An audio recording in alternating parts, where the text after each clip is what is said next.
TOULA'S Tips for Caregivers. Health is on the air with Tula Wooten, your source to go for resources and information to help you in this rewarding but sometimes challenging role. Now here's Tula. Well, welcome everyone to another program of TOULA'S Tips for Caregivers. You know that my show is dedicated to caregivers, particularly of seniors, or what I like to call elders. I think it gives them more respect. Caregivers in all over the world, but in America, I can give you statistics that there are about 66 million of them, and they are truly the backbone of our long-term care system in the United States. The amount of care, the dollar value that they give and the amount of care equals about $520 billion a year if they were paid a whopping minimum wage. And if you think about it, that's larger than our whole nation's Medicaid budget. So we depend on caregivers. Family caregivers have been with us since the beginning of time. But now that we're all living longer, it is not uncommon to have caregivers in their 70s or even early 80s still caring for a loved one who is aging, the fastest aging. So today what I'd like to talk about is some of the challenges that caregivers face typically, the new challenges that are imposed upon them by this COVID-19 that we're all suffering through. And I do believe that's the right word because we're all suffering in one way or another. So my two guests today, I'm really honored to have Terri Barton, who's the CEO of Aging True here in Jacksonville, Florida, and they provide a lot of services, home and community-based services to seniors and to their caregivers, all with the goal of keeping the senior home. And then I have Dr. Christine Caufield with us, who's the Chief Executive Officer for LSF Health Systems and the Executive Vice President for Lutheran Services Florida. That's a long title, Christine, but welcome both of you to my show. Thank you. I'm really glad to have you, and I've kind of set the stage for what I'd like to talk about a little bit. So, Christine, let's talk about caregivers in general and the challenges they face, and how has COVID-19 affected their ability to factor in self-care? You know, Tula, it really has been very challenging, particularly with the caregiving population, because most caregivers report feeling isolated as it is. And then we have an added layer of forced isolation, and that really has been extremely challenging to navigate. Caregivers are with their loved ones many times 24/7, right. And they relied on respite care to provide some relief so that they could do their chores and shopping and so on. And now, due to the quarantine issues or the self-isolation mandates, it's been extremely difficult. Well, a lot of people aren't letting respite care workers into the house because of this virus. Everybody's fearful. That's right. And a lot of our community respite beds and community activities and senior centers have had to close because of this pandemic. Which just adds to the isolation that's already being faced by our senior population. It is extreme. It truly is. And it's so important during this very difficult time, especially if caregivers are in a situation where they are with their loved one 24/7. The loved one lives with them or they live with them. It's still very important to try to carve out a separate space that the caregiver can retreat to and provide a separate space for the loved one. You must give yourself extra self-care during this very, very difficult time, whether that's having headphones and listening to meditation tapes, playing your favorite music, whatever that means to you. Self-care is more than essential at this very critical time. Yeah, it's critical at this time for the caregivers to be able to make it through this time, and their loved ones depend on them being mentally and emotionally healthy to be able to do this. If you're not going to be able to run the course. That's right. It reminds me of the old adage, you've got to put the oxygen mask on you first and then to your loved one. Because if you go down, if you are suffering, if you're not able to maintain, then you're not going to be able to provide the caregiving services that you're so dedicated in doing. Right. That's always been my main message to caregivers. It is not selfish to put yourself first. It is absolutely essential. Your goal is to come out of this healthy and strong at the end, to outlive your senior, frail, elder loved one and come out of this healthy and strong. And we know that sadly, so many caregivers die first. And that's without a new pandemic that they're facing. I think the added anxieties and stresses that caregivers are having to face. I mean, look, we're told to wash our hands for 20 seconds, 100 times a day. How do you get yourself and your loved one to do that a bazillion times a day? It's just a lot of new things that are imposed upon us that I do think create a lot of new stresses and anxiety. Most definitely. And one important thing that we all have to remember is we need to connect, and reconnect. Yes. Reach out for extra support, a loving ear on the other end of the phone, FaceTime so that you can see your friends and other loved ones. Let them know how you're feeling. Let them know how challenging this time is. And ask if you can increase the frequency of connecting with them, because, it's a real sign of strength to reach out and ask for help. And it's critical to maintain your connections and really increase those connective times, because we all need support, and certainly during this very serious situation. The good news is, and I know Terri's going to be talking about it, is that there's professional support. There's counseling that's available through your telephone, through telehealth. And I know she's going to share more about the great work that Aging Truth is providing. And it's absolutely essential, as you say, Tula, to bring in the troops, whatever support you can access it. Go ahead, Terri. I'm sorry. I will be happy to jump in here and tell you a little bit about our organization. Since you've kind of alluded to it, most of our services and programs are designed for seniors and caregivers. And we've really, really been on the ground with this new virus. But I do have one thing I want to be sure that your listeners know is that we are open for business. We are not closed. We have obviously done the distancing, the social distancing, and, we do have staff working from home, but we're working every day.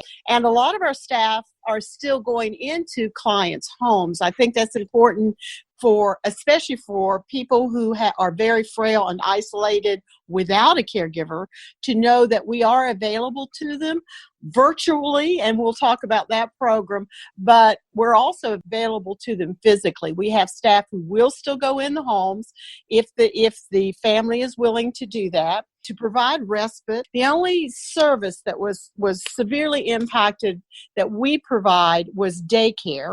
We did indeed have to close the daycare centers just out of an abundance of caution, but we are providing in-home respite for those seniors and caregivers who need it, and I think that's important for everyone to know.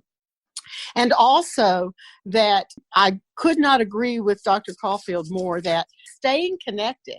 What we are doing with our service providers, even if the individual and family don't want someone in their home, and that's completely understandable because of the fear of spreading the virus, we are asking that they allow us to do telephone reassurance and daily well checks with them, or whatever schedule of well checks they would like to do, so that they can stay connected and so that we can know that they're safe and that their needs are being met. And we also encourage them to reach out to family and friends by phone and FaceTime to get a buddy. This is the best time in the world to have a buddy that you talk to on a daily basis. And also to reach out to us. We have a virtual counseling program that we established in Duval County. The timing was interesting on this. We were already planning to do virtual counseling because the nature of our clients is that some of them are very frail, and it's very difficult for them to access regular counseling services. So we were planning to do virtual counseling, and we just kind of fed up the timetable on that. And now we are offering through our services a virtual mental health counseling service that is available to anyone, any senior caregiver in Duval County or Clay County. They can call us even if they don't have equipment to do virtual counseling. We can assist them in accessing the equipment that they need, and we're very, very happy to do that. If you're interested in it, you can call our office at 807-1243. That will take you directly to our mental wellness department, and they can give you all the specifics on that. So I just wanted you all to know we have modified our programs a lot, but we haven't gone away. We're still here for seniors. We're still here for senior caregivers. Terri, I love that program, and talk about great timing. We just talked about the importance of connection, and if a senior or a caregiver is feeling overly anxious or stressed and really needs to talk to somebody, the telehealth mental health counseling program is essential. Is it open Monday through Friday, 7 days a week? It is open. Our offices are open regular hours, 8:30 to 5, Monday through Friday. However, if after their assessment, the counselor feels, and we use MSW counselor levels or LCSW counselor levels, and if they identify that they need more frequent or they need alternative times, because we're working from home a lot, we can easily arrange that so that we can fit into their schedule on the weekend, in the evenings, whatever will work best for the clients and the caregivers. I'm just thinking about the caregiver who may have finally gotten their loved one to sleep at 11 o'clock or 10 o'clock. Right. Sometimes that's the only time they have to themselves. Well, once they've established themselves with us as a client, they can work with the counselor to work the hours that work best for them. Thank you, Terri. I think that's awesome. And I know I'm going to be instrumental in getting the word out about this for you, because I know that there are so many caregivers and frail seniors themselves who really need this service. Mm-hmm. Let's go back to the stressful time that we're going through. Chris, what are some signs that an elder, a senior, a caregiver may need some support like we've just described? Well, there are several signs that could indicate that the caregiver is suffering from depression, for example, or extreme anxiety. Some of those symptoms are changes in sleep habits, either insomnia or inability to get out of bed, sleeping beyond their normal schedules. Changes in eating patterns, either eating too much, almost emotional eating, if you will, or really reducing the intake due to lack of appetite. Depressed moods, sadness, crying, those kinds of situations where one feels hopeless and helpless. Possibly thoughts of harming oneself, taking your own life, feeling that there's no other answer, there's no other way out. These are very serious signs that indicate that you really need to reach out to a professional to process your feelings and get that support, that extra support that you need. If you're suffering from anxiety and begin having anxiety attacks, for example, it's another cue that it's time to really get some help. And again, it's the strength of a person. A person is strong when they can reach out and ask for help. These aren't uncommon emotions or reactions. As a matter of fact, they're very common because the stresses that caregivers have already are strong enough, and now there's so much more imposed upon them. It's even more critical to reach out for help. Reach out to the counseling service, the virtual mental health counseling we just described.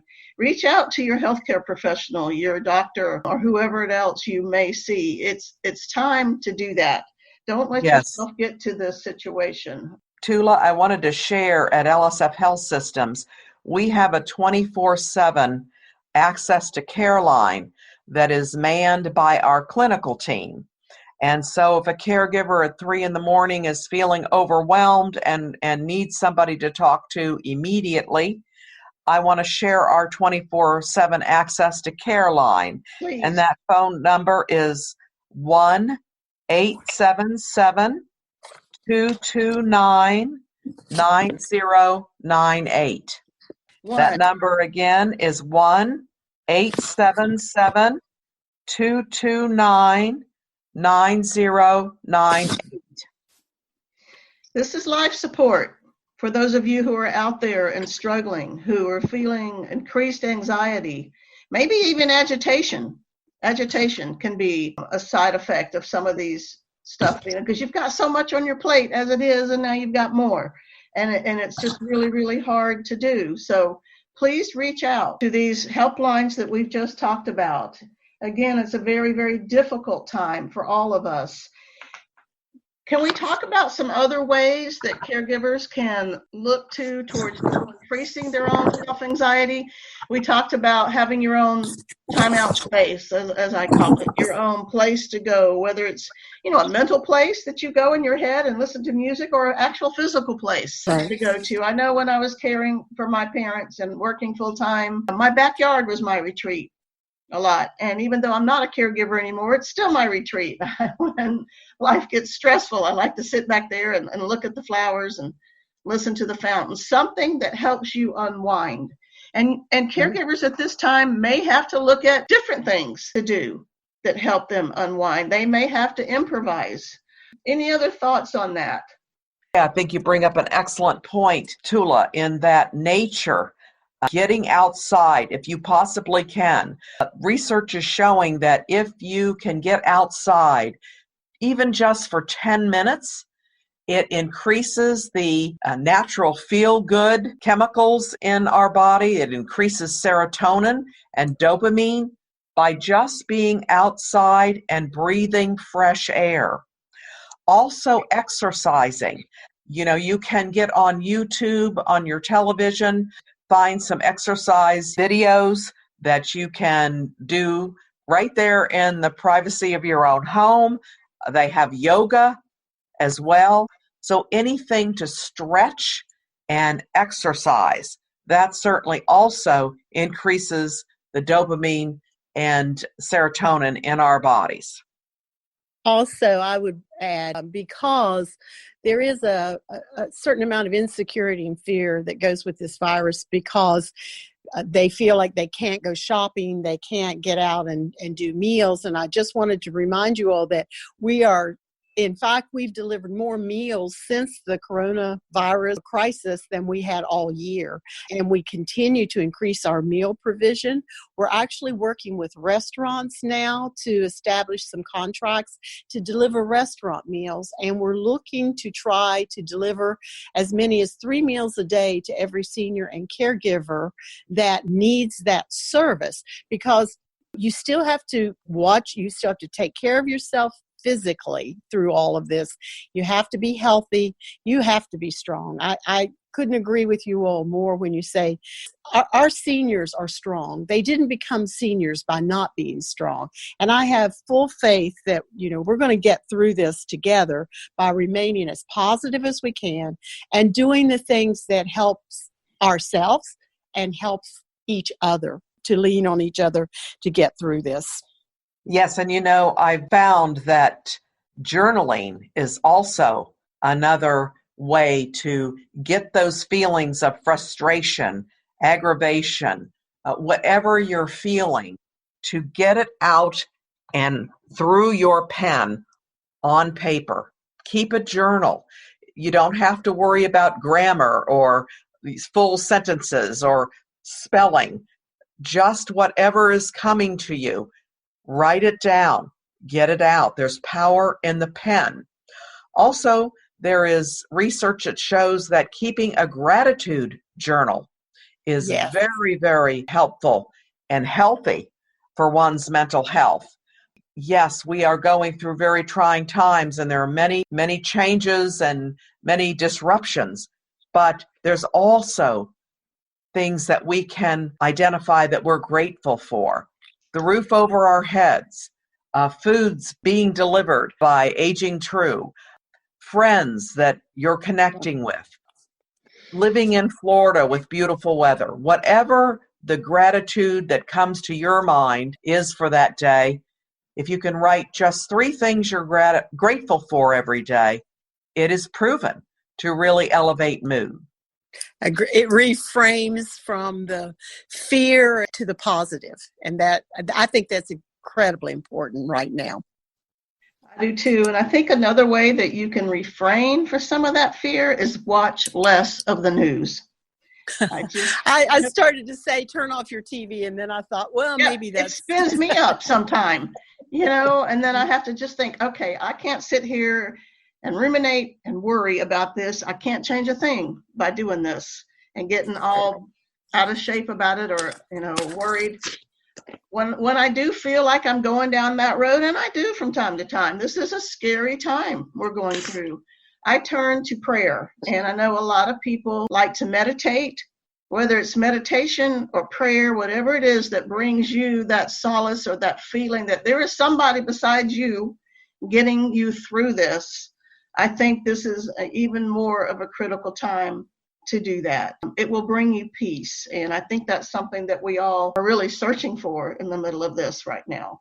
Absolutely. And you bring up a good point, Tula, in that as human beings, we're creatures of habit. So there's been terrific disruption in our daily routines and ways of doing and being.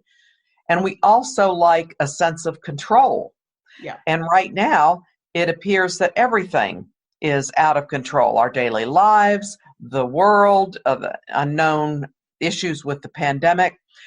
And it's so important for us to focus on what we can control. We can't control the government.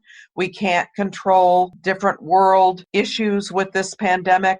We can't control who's going to get sick and who isn't. We don't have a crystal ball. What we can control is our daily routines and our thoughts. When we start catastrophizing, which comes along with anxiety. Yeah. Oh, this is the end of the world. I'm never going to make it. We're all going to die. Whatever thoughts that are catastrophic, that really increases your fight or flight syndrome in your body and keeps you on high alert, reduces your immune system. So whatever we do to challenge those irrational thoughts. Now, are those thoughts facts or they're just my fear? Yeah. And then if we can replace those thoughts with, right now, I'm safe. Right now, my loved ones are healthy. Whatever you can replace those fears, those catastrophic thought patterns with, is going to really help reduce your anxiety. Agreed, Christine. I appreciate those words. Terri, is there anything you'd like to add to that? I love the catastrophizing. I think I have to use that in something because it's absolutely true. We are what we think. And so it really does become important, especially in very difficult times, to remain as positive as you can. Realistic, but positive. It is difficult times, not impossible times. Things will get better. And every day that you're grateful for something, I think leads you to a better place. And once we're all feeling better and have that kind of relief, we'll look back at this as a strengthening time in our lives. These are great words of encouragement, both of you. And that's what I knew I could count on both of you for, because I think our whole world needs encouragement right now, but particularly our frail seniors, those who are living alone, the people who are caring for seniors, the people who are having to go to assisted livings or nursing homes to see their loved one and stay outside the window and look at them and wave at them and blow kisses at them. I mean, that is just so gut-wrenching to watch each time on TV. But what I'd like to say to wind this up kind of goes along with what Terri just said. This will end. This isn't forever. This isn't going to be our new world forever. It might take a while, and our new normal might be different than what we've had before, but we have to hang on to something that I hang on to and have for all my life, and I think it's critical for everyone, and that's hope. There is hope for tomorrow. Things are going to get better. I have an acronym for hope that I like. It is hang on, pain ends. And that's true. This is going to come to an end. Ladies, you did even more than I thought you would do on this show. You've encouraged me for one thing, and so I thank you for that, and I know you'll encourage all my listeners. I really want to thank you both for being on this show. We had quite a time getting it together this morning, but we did, and I know that the words that we have are going to encourage the people that listen to this. So thank you both from the bottom of my heart. Thank you for the opportunity, Tula. The privilege. Thank you. Listeners, you've been listening to TOULA'S Tips for Caregivers. You know I'm here for you. My website is TOULA'S That's TOULAS, tipsforcaregivers.com. You can connect with me that way. You connect with me on my Facebook page. I have my own page, TOULA'S Tips for Caregivers. However is easiest for you. In this world of digital everything, you can find me if you want to talk to me. So thank you for listening. And please hang on to hope. It's what we all need to get through this. I wish you all much love and many, many blessings. Till next time.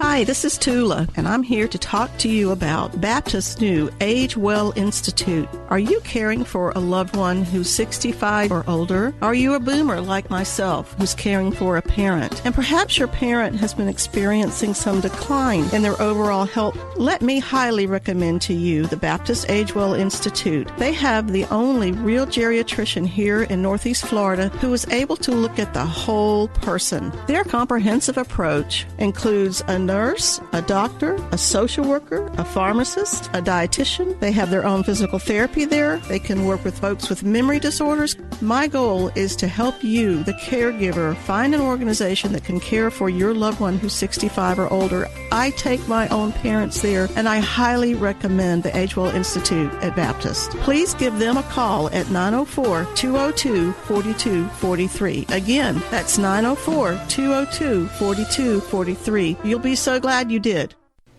Have you read the new book, Love Stories and Timeless Tips yet? It's by our own Tula Wooten with TOULA'S Tips for Caregivers. Tula is a caregiver too, as well as an expert on caregiving. You can get it in paperback or on Kindle at Amazon.com. The book is filled with touching stories of caregivers taking care of their loved ones. Each chapter has helpful ideas that we all can use. I love that Tula included a Tula's tip with each story. Her message to caregivers is clear. Take care of yourself so that you can take care of your loved one. This is a beautiful book for all caregivers to read, whether you're a part-time, full-time, or long-distance caregiver, or someone receiving care. You should get the book today. Just go to Amazon.com. Search for Love Stories and Timeless Tips by Tula Wooten.